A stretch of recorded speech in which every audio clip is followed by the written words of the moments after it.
Hello and welcome to The Point. I'm Marcel Weeder. We're coming to you from our new home in downtown Toronto. It's a new year and we have some exciting news to share. Starting February 11th at 7 p.m., you can watch The Point on Rogers Television Network, Channel 10 and 510 in HD. We'll be expanding our lineup of guests to include some of Ontario's biggest decision makers, and we'll continue to look behind the issues and players that shape things locally, provincially, and nationally. Today, we have Patrick Dillon of the Provincial Building and Construction Trade Council of Ontario. He's here to discuss the spate of industrial deaths in Toronto and across the province. Craig Hewson from Aurora Strategy Group joins us to chat about federal-provincial relations and the upcoming February 5th by-election taking place in Sudbury. All that and more on this edition of The Point. Well, it seems that the Prime Minister has taken to heart my holiday message and stopped acting like a Scrooge and met with Premier Wynne. The short meeting has demonstrated that at least both leaders can be civil and will work together on issues concerning Canada's largest province.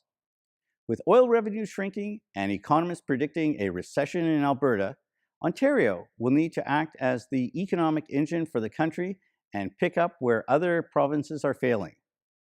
As the federal and provincial governments work on their budgets, they will face many challenges. Will there be tax hikes or cutbacks? Will we see reduced levels of service?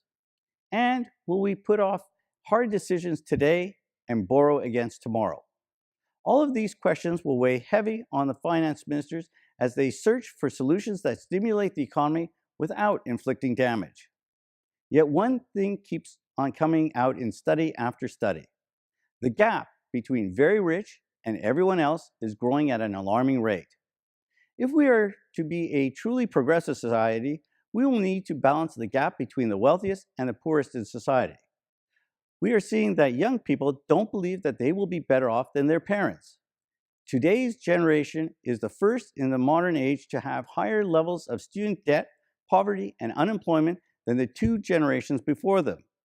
This means millennials have less money and education and fewer job opportunities than the previous generation. And most importantly, when people don't or can't afford to buy things, that reverberates throughout the economy. We need to find ways to boost incomes, not just shield the wealthy. As the finance ministers look at the options before them, they need to think about ways that will increase incomes for all Canadians. And that's the point.